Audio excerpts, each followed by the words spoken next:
Good evening, everyone.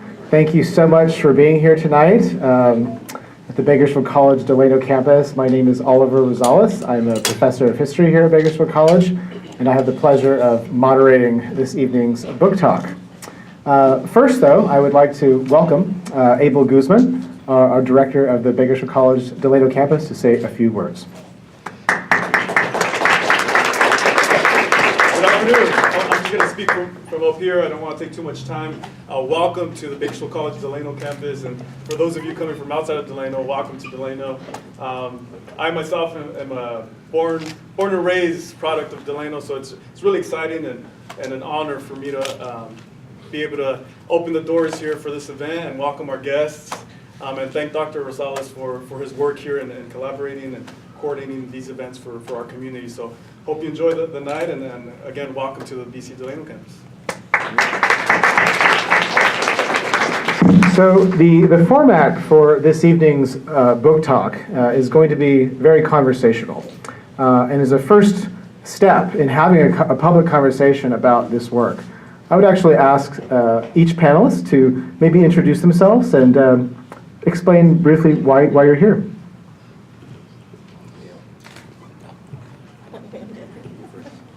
Hi, my name is Gayle Romasanta, and I'm here, by way of Dawn, Dr. Dawn Babalon.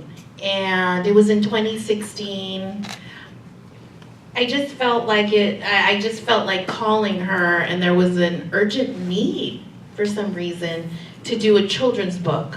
And I had called her and I had emailed her, and she's a busy woman. She's a busy professor, and it took a while for her to get back to me, and I was scared, almost like, what if she doesn't want to do a children's book about Larry Itliong? What's going to happen? And in any case, she said yes, she would be on board. She was writing her full-length biography of Larry Itliong, so this was actually perfect.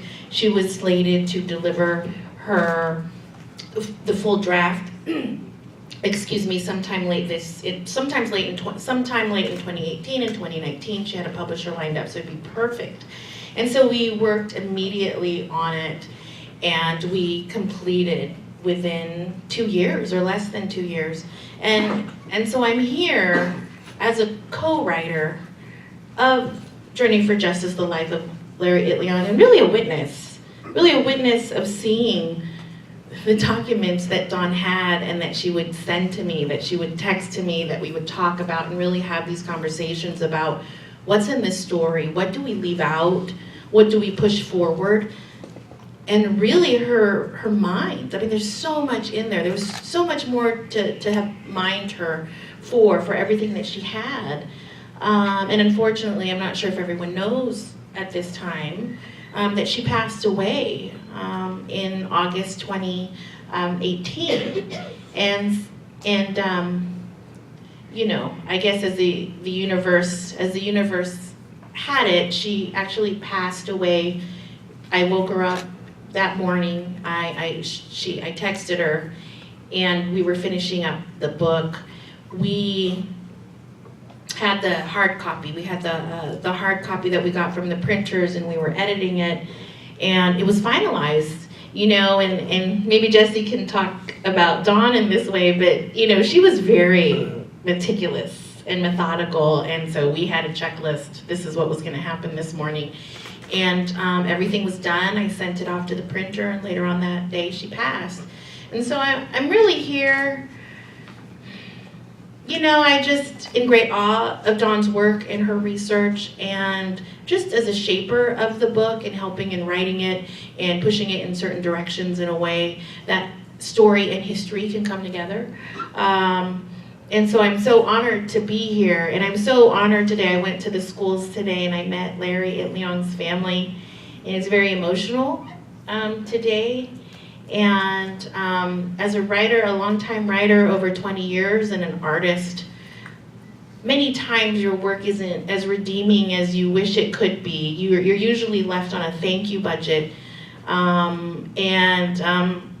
it may not be the accepted norm for you, especially as a Filipino, right? I had actually gone to law school, and I told my parents one night, I said, hey, listen, I got a scholarship to go to art school. I'm gonna drop out. And you know, it's a Filipino family. No one got mad at me or anything.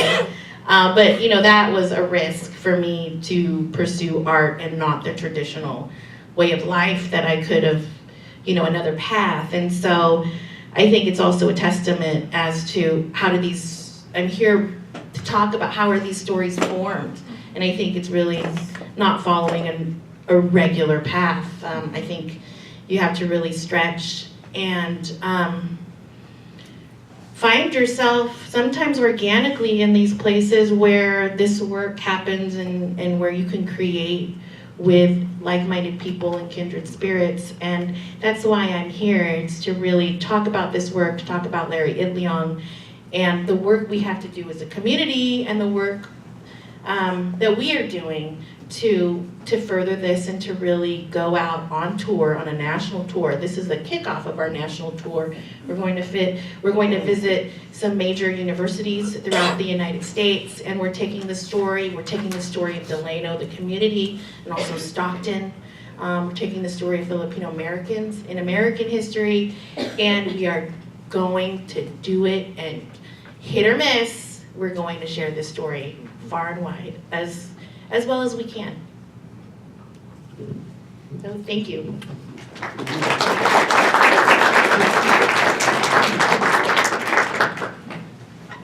Hi everyone, good evening, magandang gabi sa inyo lahat. Sir, good seeing you again. My name is Jesus Perez Gonzalez, Jesse Gonzalez, Jean Gonzalez. I'm Don's husband. First of all, I just want to thank everyone for coming tonight. It means a lot, you know, especially for me, to us, to all of us here. And to Susan, Nikki, and Fonz, Delano, and I just met Patty, Mr. Manong, Larry's daughter. Do you mind if I just start like a short prayer just to thank everyone, ancestors? Thank you for all the manons and the manons, the lolos, the ate, the koyas, all the ancestors that's been guiding us, that's been helping us with this journey, and especially to Dawn.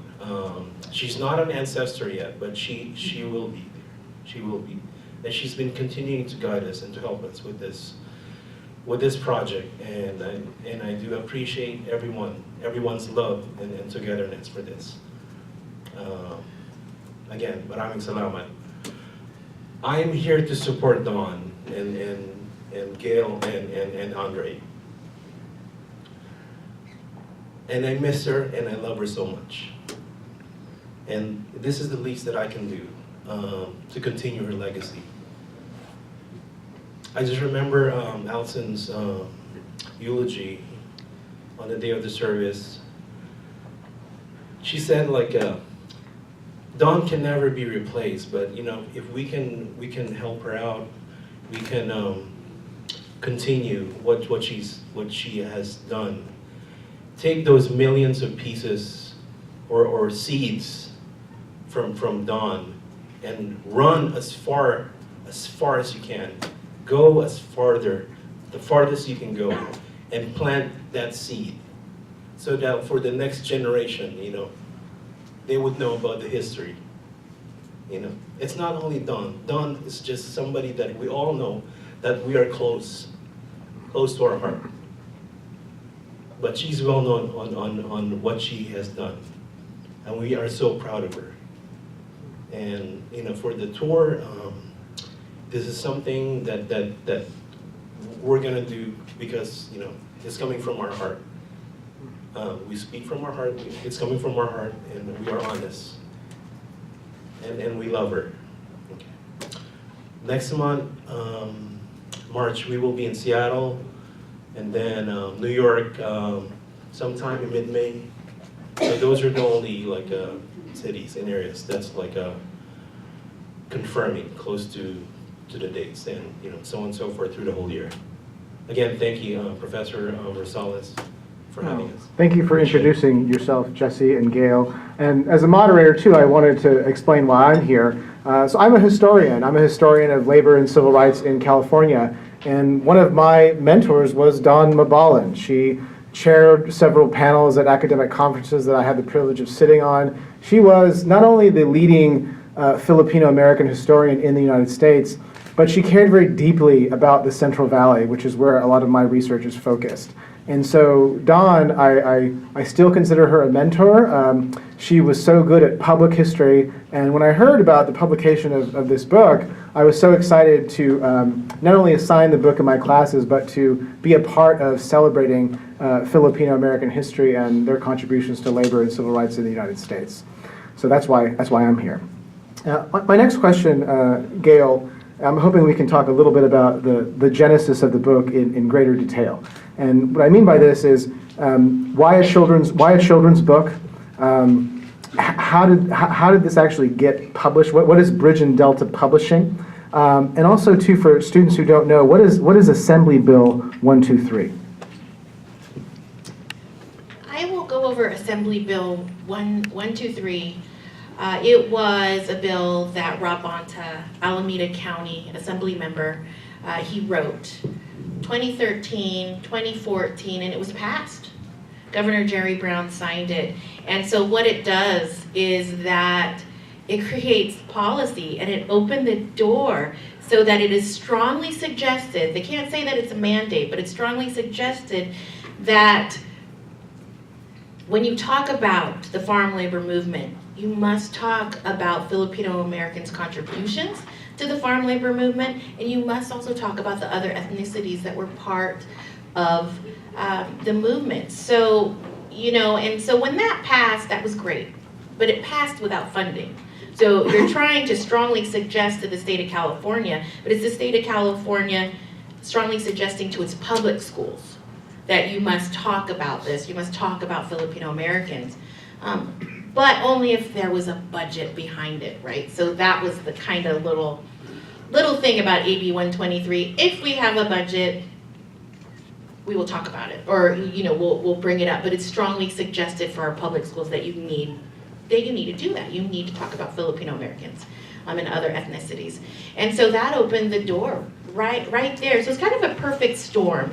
And when I saw that, I thought, oh man, this is great. But we actually don't have any curriculum or any books to back up AB 123. Now what?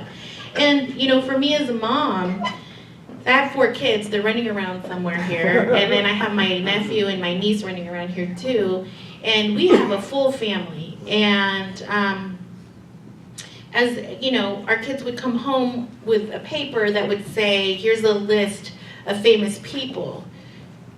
Pick one and write a report. And so we would get these lists, and it's like there is nothing there for our children to see themselves in. There was no one that, had the ethnicity or the look or the same kind of cultural background or understanding that they could write about.